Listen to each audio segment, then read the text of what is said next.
하루의 정치를 가장 먼저 그리고 깊게 알아보는 시간이죠. 오늘도 정치의 속을 풀어주실 두 분 모셨습니다. 안녕하세요.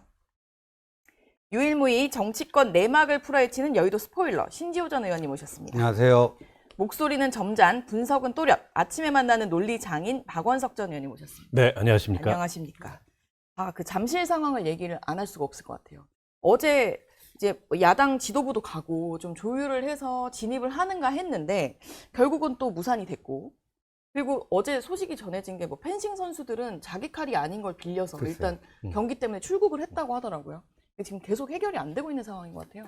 이거는 이제 저 경찰이 직무유기 아니냐 이런 비판이 나올 수밖에 없는 상황이 돼버렸어요. 어제 한 여성에 의해서 네. 그 진입이 좌절 무산됐는데 그거는 있을 수 없는 일이죠. 그러니까 이게 표현의 자유, 정치적 주장을 할 수 있는 표현의 자유가 있는 만큼 다른 것도 존중해 줘야 되는 거 아니겠습니까? 그래서 저는 그리고 어제 시위대가 이미 그 체육단체 관계자들 출입을 허용해야 된다는 쪽과 안 된다는 쪽하고 이미 갈라졌잖아요. 그래서 그런 부분 봤을 때 일정 부분 그 경찰력의 행사가 뭐 불가피한 시점에 오지 않았나 이런 생각이 듭니다. 뭐 유승민 대한체육회장도 이제 어제 채널A 뭐 방송에도 출연을 하고 여러 인터뷰를 통해서 지금 상황이 너무 절박하고 진입을 해야 되는 그 안에 물건들도 상당히 많고 지금 처리를 못한 일도 되게 많은 것 같더라고요. 그러니까 아침에도 라디오 인터뷰하는 걸 제가 들으면서 왔는데 좀 답답하더라고요. 그 핸드볼 경기장이잖아요. 거기에 대한체육회 산하에 여러 경기단체들이 입주해 있고 거기 이제 전산망도 다 있기 때문에 여러 가지 행정 업무나 이런 걸 해야 되는데 지금 그 직원들 급여도 지출을 못 하고 있다 그래요. 그런데다가 펜싱 아까 말씀하셨지만 인도에서 열리는 그 펜싱 선수권 대회 자기 칼도 아닌 남의 장비 빌려가지고 선수들이 출국했는데 그러면 좋은 성적을 기대할 수 있겠습니까? 그 선수들 얼마나 땀을 흘렸겠어요. 그 출전하기 위해서. 그런데다 지금 그 아시안 게임도 성결 앞으로 다가왔는데 여러 지금 경기 종목 선수들이 훈련을 못 하고 있다는 거 아니겠어요? 참정권 침해에 대해서 항의하는 시위를 하는 거는 좋고 그 자체로 존중을 받아야 되나 그게 타인의 그런 권리나 혹은 타인의 정상적인 업무를 방해하는 형태로 진행되면 안 되잖아요. 어제 보니까는 공권력이 그 현장에는 외곽에는 있었지만 그 대치하는 상황에는 있지는 않았던 것 같아요. 그렇다고 이제 대한체육회 그 직원들이 몸으로 밀고 들어갈 수도 없는 거고 그래서 이 공권력에 보호 요청을 했던 건데 원활하게 그게 좀 진행이 안 된 게 아닌가 싶고요. 저는 경찰도 책임을 다해야 되고 정치권에서도 장동혁 대표 현장에 나가가지고 또 시위자들이 거칠게 항의하니까 거기에 편승해가지고 뭐 공권력에 막 경고하고 이랬던데 적절치 않은 모습이고 저게 지금 개표가 다 끝난 개표함에 못 옮기게 하고 있는 거잖아요. 그게 부정선거의 증거라 그래서. 아니 그러면 여야가 합의하고 이 보증하는 선에서 그걸 그 안전한 곳으로 옮겨서 방법이 충분히 투표한 있을 보존을 할 수 텐데. 있도록 법원도 그렇고 방법이 있는데 저는 국정조사 앞두고 있으니까 그 시작 전이라도 현장에 나가서 함께 그 현장 상황을 좀 설득하는 그런 모습을 보이고 경찰도 뭐 체증해가지고 사후적인 법 집행뿐만이 아니고 저 정도 됐으면 현장에서 그 어떤 그 일종의 현행범이잖아요. 업무방해. 그거 방치하면 안 되죠. 알겠습니다. 어제 장동혁 대표가 이제 항상 이제 올림픽공원 갈 때 모자 쓰고 혼자 간 사진들을 올렸다면 이제 어제는 이제 모자도 벗고 가서 의원들도 함께 갔던 모습이었는데 재선거 소청을 오늘이 시한이에요. 그래서 이제 하겠다라고 최고위에서 의결을 했고 아마 국민의힘 내부에서 당의 총의도 모으지 않고 어떻게 일방적으로 결정하냐 해서 오늘 의총을 하는 것 같습니다. 재선거 가능성 있다고 보세요? 거의 없죠. 제로에 수렴하는 건데 이거는 저는 장동혁 대표가 나름대로 뭐 신의 한 수다 생각해갖고 이렇게 저질렀는지 모르겠는데 결국은 자신의 무덤을 판 그런 결과로 귀결될 것이다. 저는 그렇게 봅니다. 근데 6월 3일 이 투표지 부족 사태가 발생한 이후에 일자별로 장동혁 대표의 행적을 쭉 보면요. 일관성이 없어요. 6월 5일에 처음으로 그 현장, 잠실 현장을 방문하는데 그때는 뭐 재선거 얘기 하지도 않았어요. 며칠 후에 이제 재선거라는 걸 들고 나오고 그리고 이게 선거 소청이 있었다는 걸 최근에 알았습니까? 당연한 거 아니에요, 이거는?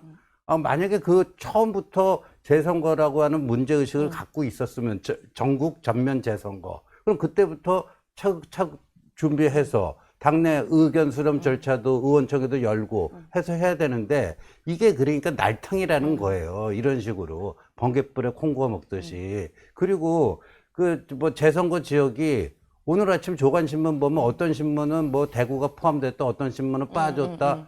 뭐 들쑥날쑥해요. 그건 신문 잘못이 아니라 이 장동혁 그쪽 사람들이 머릿속이 정리가 안 돼 있다라는 반증 아니겠습니까? 근데 이렇게 중차대한 문제를 그런 날린 공사를 해가지고 하는데 오늘 의원총회에서 아마도 전 뭐 의원들로부터 이제 그 규탄을 세게 받을 거라고 보고 그래서 저는 이렇게 봐요. 지금 이게 선거 패배의 책임을 지고 장동혁이 대표직에서 물러나야 되느냐 말아야 되느냐 하는 어떤 그 개인의 진퇴 문제가 아니고 그 개인의 진퇴 문제보다 훨씬 더 10배, 100배 중요한 이 당의 노선 문제입니다. 비상계엄이 왜 일어났습니까? 윤석열 전 대통령이 망상에 빠져갖고 부정선거론을 들고 나와서 그 진상규명을 하기 위해서 뭐 개헌군을 투입한다 이거였잖아요. 그러니까 이 당을 망쳐먹은 게 바로 그 부정선거 음모론입니다. 근데 장동혁이라는 사람이 또 들고 나왔어요. 그래서 저는 이건 개인의 진퇴 문제가 아니고 오늘 의총, 오늘 안 되면 내일이라도 계속 해서 이게 장동혁 일파가 주장하는 부정선거, 전면 재선거가 맞는지 아니면 부실선거로 규정하고 해체 수준의 선관위 구조개혁을 하는 게 맞는 건지 당론을 정해야 됩니다. 근데 당론을 정해놓으면요. 만약 후자로 그 결정될 가능성이 높다라고 보거든요. 그런데 장동혁이 계속 당대표에 있으면 당론을 위반하는 해당 행위를 일삼는 당대표가 되잖아요. 그러니까 그래서 일단 당론을 정하는 게 우선이다. 실제로 뭐 내일 이제 원래 본회의 앞두고 본회의 앞두고는 사실 잠깐 이제 모여서 안건 설명하고 가는데 오늘 열자라고 해서 오늘 열리는 것 같아요. 좀 치열하게 토론이 오갈 수 있을까요? 그러니까 오늘이 선거소청 그렇죠, 시한입니다. 시한이죠. 때문에 오늘 제출하겠다는 게 최고위원회의 결정인데 그 전에 어쨌든 의원총회를 해가지고 지금 말씀하셨듯이 이 문제에 대한 당론을 포함해서 토론을 해야 된다. 이게 이제 대안과 미래나 이런 의원들의 주장이어서 오늘 의총이 소집된 것 같은데 그러니까 장동혁 대표가 대단히 잘못하고 있는 건 참정권 침해 사태라는 건 엄중한 사태입니다. 그 자체로서. 선관위 이대로 둘 수 없다는 건 여야 간의 공감대가 있는 거고 그러니까 그 문제를 올바르게 해결하는 것과 지금 선거 이후에 본인을 향한 거취 압박을 포함해서 여러 가지 본인 입지가 흔들리고 본인 스스로 정치적 방어에 나선 것과를 분리시켜야 됩니다. 그걸 갖다 결합시키면 안 돼요. 근데 장동혁 대표는 후자의 목적을 가지고 전자를 지금 끌어오고 있습니다. 그러니까 애초에 계획이 없던 소청 재선거 이런 주장들이 막 튀어나오는 거예요. 결국 저 광장에 이제 좀 바뀌었잖아요, 얼굴들이. 저 광장을 지금 점령하고 있는 그런 강경한 부정선거 음모론자들의 주장에 자기를 맞춰가고 있습니다. 그리고 그걸 정치적 동력 삼아서 당내에 자기 정책 입지를 방어하려고 나서고 있어요. 그러니까 사실 선거소청이라는 건 법적 절차인데 지금 장동혁 대표는 그 법적 절차를 일종의 이제 정치적 행위 비슷하게 대응을 하고 있고 엄밀하게 하려면 문제가 됐던 투표소들에 한해서 선거소청을 하는 게 맞죠. 개혁신당이 그 방법을 한 거지 않습니까? 그렇죠. 그렇게 하자고 근데 이거 굉장히 러프하게 그냥 광역단위 전체에 대해서 그것도 일관된 기준도 없어요. 뭐 대구나 경남 같은 데도 복수에 그 투표용지 부족 사태가 발생한 투표가 있었는데 거긴 또 제외해놨어요. 서울은 또 집어넣고. 그러니까 그런 선거소청은 제가 보기에 절차적으로 받아들여질 가능성이 없는데 일종의 정치행위로 저걸 하고 있는 데다가 재선거 주장도 마찬가지죠. 정치적 슬로건이잖아요. 여야가 만나서 합의하면 재선거가 됩니까? 불가능합니다. 그거는 판결로 확정될 때만 재선거가 가능한데 그러니까 선거 당락에 실질적 영향을 미치는 정도가 돼야 기존 판례에 따르면은 선거무효 확인 소송이 받아들여지거든요. 근데 그럴 가능성이 없잖아요. 서울만 보더라도. 근데 계속 저 문제 해결 이전에 당내에서 뭐 선거 책임론 포함해서 이런 거 얘기하는 거는 오히려 뭐 잘못됐다. 이런 식의 주장을 하면서 저 뒤로 가서 숨고 있잖아요. 대단히 전 나쁜 정치를 하고 있는데 장동혁 대표만 그런 게 아니에요. 여기에 여러 사람이 막 올라타고 있어요. 나경원 의원 올라타고 또 뭐 당내 이런저런 그동안에 숨죽여 있던 윤호개인 세력들 올라타고 그래서 이분들이 마치 무슨 동아줄이라도 내려온 듯이 저 선관위 사태를 정치적으로 이용하고 있는 게 아닌가 싶어요. 그러니까 오세훈 시장도 어제 뭐 등판을 해서 자리 보존용 구호다. 그러니까 사실 그 전에는 그 주변 분들이 아니 낙선 목적 아니면 그런 주장을 왜 하냐라고 정도했다면 이제 오세훈 시장도 등판을 해서 직격을 했는데 실제로 오세훈 시장 측에서는 다 이긴 선거인데 네. 왜 그러는 거야? 라는 생각이 들 수도 있어요. 황당하죠. 이거는 그야말로 뭐 이적행위 비슷한 거고, 심지어 패배자인 정원호 후보도 패배 승복 선언을 한 마당에 네. 같은 당내에서 이러니까 이게 한국 정당사의 전무후무한 일이 되지 않을까 이런 생각이 듭니다. 그런데 오늘 의원총회 그런 점도 굉장히 중요한데, 이거를 장동혁 개인의 자꾸만 진퇴 문제로 갖고 가면 안 돼요. 초점을. 이 당의 기본 노선의 문제입니다. 이 당의 기본 노선의 문제고, 윤석열, 황교안, 저 장동혁 그 대표는 우리가 황교안이다 외쳤는데, 오늘 저 동아일보 윤완준 논설위원 그 칼럼 정리해 놨던데, 황교안하고 다른 게 뭐죠? 지금 장동혁 대표의 주장으로 보면 장동혁은 황교안하고 같이 당을 하면 되는 사람이에요. 예. 그 전환길도 탈당하고 갔잖아요. 장외 세력이 부족하면 그런 사람들끼리 뭉쳐서 부정선거 음모론당 만들어갖고 국민적 평가를 받으면 될 일이지, 왜 이 제1야당 건강한 보수여야 될 이 당을 이렇게 망가뜨리고 있어요. 악성 종양 바이러스를 지금 막 퍼뜨리고 있는 거 아닙니까? 그러니까 오늘 의총에서는요, 이 장동혁 노선을 탄핵을 해야 됩니다. 그리고 당은 상에 의총이 당대표 뭐 올리고 내리고 할 권한이 없어요. 그러니까 일단 노선을 탄핵시켜버려야 돼요. 예. 말씀하신 것처럼 뭐 본질은 노선이라고 했지만 당대표 뭐 거취 문제가 나오곤 있지만 실질적으로 퇴진이나 이런 조치로 하기가, 지도부가 이제 뭐 무너지려면 뭐 최고위원이 4명이 사퇴를 해야 된다, 이런 이야기부터 사실 쉽지 않다는 아니, 얘기가 뭐 버팀이 나오거든요. 쉽지 않죠. 기술적으로도 뭐 최고위원 4명 사태가 지금 현실적으로 어렵기 때문에 그건 이제 공방으로 흐를 가능성, 대치로 흐를 가능성이 더 크고, 근데 신지호 의원님 지적이 저는 굉장히 중요하다고 생각합니다. 결국 지금 이 참정권 침해 사태를 중대한 선거관리의 부실로 볼 거냐, 아니면 조직적 부정선거로 볼 거냐. 후전 근거가 없는데 그냥 장동혁 대표는 부정선거라는 슬로건을 들고 있어요. 그러면은 부정선거 음모론이 다시 이제 국민의힘 내에서 말하자면 이게 이제 형성이 돼가지고 확장이 되기 시작하는 거거든요. 근데 거기에 빠지면 이제 답이 없어요. 그러면 뭐 국정조사고 특검이고 뭐고 아무리 해도 결국 선관이나 부정선거에 문제가 있다, 이 주장을 반복할 거거든요.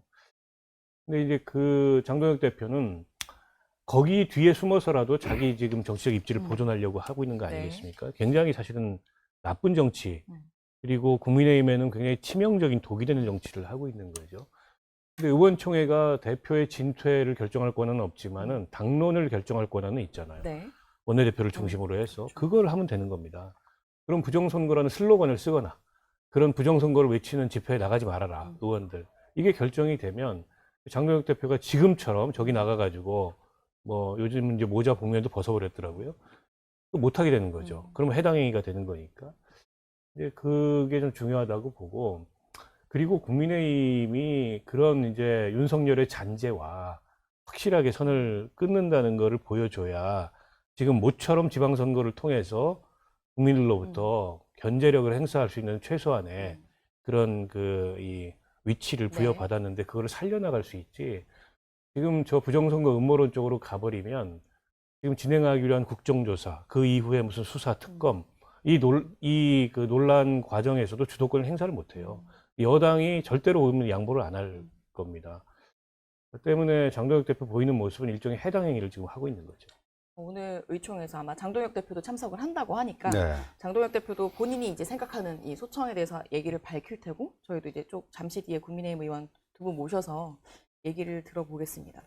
저는 무소속 한동훈 의원 같은 경우는 어제 뭐 인터뷰 하신 거에서 이제 전략 무기다, 왜 안 쓰냐, 보수를 위해서 써야 되는데, 그런 멘트도 하시고, 약간 친한계 분들의 말씀이 급하지 않다라는 거에서 마냥 뭐 끌 필요는 없지 않냐라는 톤으로 조금 바뀌는 게 아닌가라고 해서 어떤 분위기가 좀 바뀌는 건가요? 그게 왜 그러냐면은 오세훈 시장도 이제 자리 보존용 뭐 이런 구호다 비슷한데, 이 장동혁 일파가 이제껏 정치계의 어떤 상식과 관행을 깨버리고 이렇게 이 부정선거 음모론에 편성해갖고 연명을 노골적으로 도모하다 보니까, 그리고 당내에 비겁한 다수들, 비겁한 다수들이 그걸 수수방관할 수도 있겠다. 그런데 지금 이 어제 이제 한동훈 의원이 보수 재건의 골든 타임이라는 표현을 썼는데 네. 저도 향후 1년이 그렇다고 봅니다. 향후 1년. 지금 여권 좀 이따 또 얘기하겠지만 네. 이거 뭐 고륙상쟁이 시작됐어요. 민주당은요. 고륙상쟁이 시작되고 8월 17일 전대 결과에 따라서 정말 전 피바람이 몇 번 불지 않을까 이런 생각이 드는데 저렇게 여권이 권력투쟁, 밥그릇 싸움에 골몰하고 있을 때 이쪽은 이제 윤석열 노선으로부터 완전히 벗어나서 보수를 제대로 정비하고 있으면은 수권 세력으로서 엄청난 그 기회를 맞게 될 거예요. 그런데 계속 장동혁 그 일파의 볼모가 돼가지고 하는 거. 그러니까 그 정세 판단에서 조금 속도감이 있을 필요가 있지 않느냐. 뭐 이렇게 되는 것 같습니다. 예. 알겠습니다. 일단 가능성 어떻게 보세요? 지금 상황에서는 근데 장동혁 대표 체제 하에서 복당은 어렵겠죠. 그럼 뭐 어떤 식으로든지 막으려고 할 테니까. 이게 이제 함께 정리가 돼야 될 문제인 것 같고 시간이 조금 필요할 거예요. 근데 그 일각에서 그런 얘기가 있더라고요. 그 당원 당규상 6개월 이내로 임기가 남아야 그 다음에 온전한 2년짜리 임기를 갖는 선거를 할 수 있다. 네. 6개월 이상 남으면은 자녀 임기만 수행하는 네. 전당대회가 된다. 저 고거리 되니까. 때문에 장동혁 대표를 지금 내리는 거는 애매하다. 뭐 이런 그 아주 그 뭐랄까 기술적 판단들도 있는데 저는 그건 정말 기술적 판단의 문제고 네. 저게 그냥 두면 해악이 돼요. 가만히 있으면 모르겠어요. 그 식물이 스스로 식물이 돼서 가만히 있으면 모르겠는데 그게 아니고 뭔가를 계속 한단 말이에요. 국민의힘한테 도움이 되지 않는 부정선거를 외치면서 저 지금 이 선거관리 부실 사태를 조금 극단적인 방향으로 몰고 가려고 한다든지 그리고 뭐 최근에 나왔던 뭐 인사를 봐도 그렇고 그래서 그렇게 국민의힘한테 시간이 좀 많지 않다고 보고 어쨌든 장동혁 대표 체제를 정리를 해야 됩니다. 장동혁 대표 체제가 단지 좀 극단적인 이념 성향을 떼어서의 문제만이 아니라 무능해요. 당을 어떻게 수권 능력을 회복하는 정당으로 만들 건지 선거에 어떤 전략과 계획을 임할 건지 이런 게 없어요.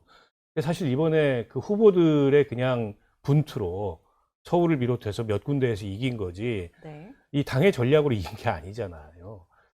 그런 면에서 빨리 저 교체를 해야 지금 뭐 한동훈 전 대표 복당 문제를 포함해서 이른바 보수 재건이라고 하는 이제 그런 방향성이 가동이 될 텐데 지금은 약간 이게 좀 뭐랄까 약간 소강 국면이 아닌가 싶어요.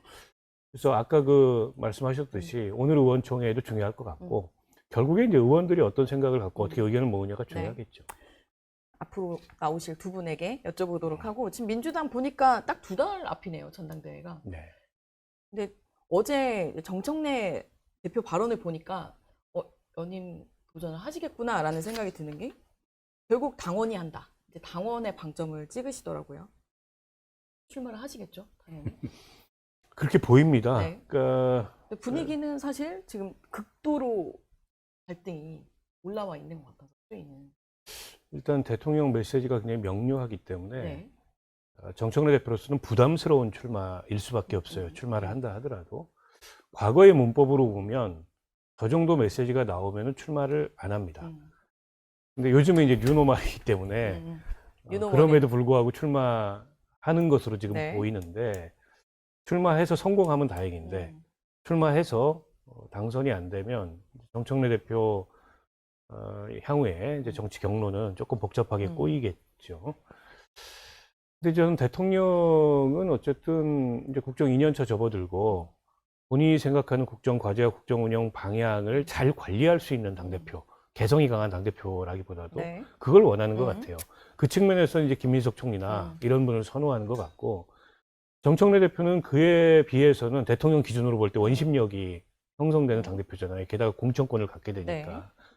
그거는 이제 자칫 국정에 도움이 안 된다. 뭐 저는 여권 전체를 관장하는 대통령 입장에서 그렇게 생각할 수 있다고 생각해요. 근데 개입의 정도가 지나치면 그것도 과유불급이어서 그건 뭐 많은 사례들이 있잖아요. 네, 국민의힘의 사례도 있고 뭐 그렇게 난폭하게 할 것 같진 않아요. 이재명 대통령 스타일이 네. 있기 때문에. 근데 이제 정청래 대표 입장에서는 선거 책임을 혼자 다지는 건 억울하다 이렇게 생각할 수 있어요. 근데 지금 당내에 형성되는 반정청래 기류가 네. 비단 선거 책임만이 아니고 지난 1년간 당 운영을 하는 모습을 지켜본 것에 대한 평가의 결과이기도 해요. 그러니까 지난 전당대회 때는 정청래 박찬대 두 후보를 각각 선호하는 그런 이제 지지층이 형성됐다면 지금은 정청래 지지와 강한 정청래 반대가 형성돼 있어요. 이게 굉장히 부담스러운 거죠. 그 강한 정청래 반대는 사실 대통령의 뜻이기도 한 거예요. 네. 근데 그런데도 불구하고 어쨌든 권리당원들 표심을 믿고 출마하겠다라는 게 현재까지 기류로 보는데, 근데 제가 어쨌든 정청래 대표한테 조언하거나 권고하는 입장이라면 출마하지 말라고 하겠어요. 왜냐하면 조언할 수 있다면. 예, 물러서면 다음에 기회가 있을 수 있지만 여기서 나갔다 부러지면 그러면 힘들어져요, 진짜 정치가. 그리고 지금 시기에 본인이 이 당을, 이 거대 여당을 잘 끌고 갈 수 있는 유형의 리더십이 아니에요. 정청래 대표 같은 리더십은 일종의 전시형 리더십입니다. 선명한 기치를 내세워가지고 싸우고 돌파하고 전선을 만드는 이런 리더십인데, 지금 여당은 어떻게 보면 균형과 안정과 통합과 포용과 뭐 이런 걸, 책임과 이런 걸 보여줘야 되는데 거기에 맞는 리더십은 아니에요. 정치인이 나아갈 때와 물러설 때를 잘 알아야 되는데 그거 잘못하면 이제 잘 안 되죠. 그래서 저는 지금은 조금 본인이 좀 한번 숙이는 게 낫지 않을까 싶은데. 물러서야 할 때다. 예, 저는 그렇게 봅니다. 근데 전혀 그럴 것 같지가 않고요. 물러설 수 당원의 없을까요? 주인은 당원이 되게 당연한 얘기거든요. 네. 나라의 주인은 1인 1표제 국민이다 할 땐 당연한 하고 얘기긴 똑같은 합니다. 건데, 이 정치인의 언어는 어떤 맥락에서 이게 나오는가를 봐야 되는데, 그 직전에 이재명 대통령이 이제 민주당은 진영이 아닌 국민 전체를 바라보고 정치를 해야 된다는 이런 얘기를 했단 말이에요. 네. 그런데 그거를 이어서 거기에 대해서 당의 주인은 당원이다. 1인 1표제, 1인 1표제, 민주주의는 피를 먹고 자라는 나무다. 뭐 하면서 1인 1표제를 요번에 꼭 사수해서 그 대의원 비중 확 똑같이 그 한 표제로 하면서 뭐 하겠다. 이거는 자기가 하겠다는 사인이고, 그 다음에 정청래 대표 주변을 보더라도요, 이미 김어준 씨도 며칠 방송 쉬고 돌아와서 요번에 좀 성적이 부진한 이유가 조국당과의 합당이 실패했기 때문이다. 따라서 8월 전당대회는 그 이슈가 제대로 좀 다뤄져야 된다라는 식의 얘기를 했어요. 며칠을 쉬고 와서 그 얘기를 한 거는 선전포고를 한 거거든요. 그 다음에 유시민 작가의 경우에도 그 노무현재단 뭐 걸리니까 그 딱 신변 정리, 주변 정리, 신변 정리 하잖아요. 한번 제대로 싸워 보겠다는 얘기거든요. 그러니까 이 정청래의 우군, 뭐 요새 뭐 유행어로 문조 털레유 뭐 하더라고요. 그 사람들이 이미 출전 채비를 갖췄어요. 그리고 정청래 대표의 이런 그 언어도 나는 이제 간다 하는 거고. 근데 지금 김민석 총리 쪽이 되게 하는 게 거칠어요. 지금 이거요. 국무총리 신분인데 무슨 어제도 호남에 뭐 지방의원 당선 축하연. 아니, 이분이 지금 직업이 뭐예요? 국무총리 주요 일정이 민주당 그 그러니까 관건 선거운동 비슷하게 되는 거고, 이렇게 되면은 지금 한성수 국무총리 후보자 그 청문회도 안 했는데, 그 청문회에서 뭐가 나오던 김민석은 무조건 내보내야 되니까 한성숙은 뭐가 나오건 말건 무조건 또 임명한다, 이렇게 되는 거 아니에요. 그러니까 너무 거칠게 지금 정청래를 다루고 있어요. 아니 뭐 이제 거칠다. 그렇게 충돌이 불가피하다면 그러니까 잘 싸워야 되는 거죠. 그러니까 전당대회를 잘 치러야 되는 거죠. 전당대회를 잘 치르는 방법은 이걸 이제 권력 투쟁이 아닌 단순한 권력 투쟁이 아닌 일종의 노선 투쟁으로 성격을 바꿔야 돼요. 그래야 후유증도 작고 그러니까 여당의 체질이 강화되는 그런 결과를 맞을 수 있는데, 이른바 이제 중도 실용 확장, 이게 이제 이재명 대통령과 김민석 총리가 지향하는 노선이라면 그 방향에서 어떤 정책들을 가지고서 이 이제 통치 시간을 보내겠다, 이런 걸 내놔야 되고, 그에 반해서 선명한 개혁, 그리고 전통적인 민주당의 가치, 이런 걸 중시한다면은 지금 국정 운영에서 어떤 점들이 그게 빠져 있다, 이걸 놓고서 논쟁을 해야 이게 생산적 논쟁이 되는데, 그게 아니고 그냥 패싸움하듯이 하게 되면 끝나고도 후유증이 굉장히 클 거예요. 그래서 이 민주주의에서 권력 경쟁이라는 거는 나와 다른 잘못된 노선과의 싸움이지 그냥 상대와의 싸움이 아니거든요. 그리고 상대와의 싸움하기 시작하면은, 아니 많이 봤잖아요. 그런 식으로 이제 개판 치면은 당내에서 그 각 정당에서 어떤 일들이 일어나는지. 저는 민주당이 지금 여당이기 때문에, 야당은 별로 걱정 안 합니다. 근데 여당은 국정 책임을 갖고 있고 국가의 운명과 연관되어 있는 그런 전당대회를 치르는 거여서 조금은 더 책임감을 좀 보였으면 좋겠다는 생각입니다. 두 분의 얘기를 종합하니 여야 모두 지금 치열한 투쟁을 하고 있는 것 같은데, 오늘 국민의힘 의원총회를 지켜보고 전당대회는 2달이나 남아 있어가지고 좀 지켜봐야 할 것 같습니다. 오늘 두 분 감사합니다.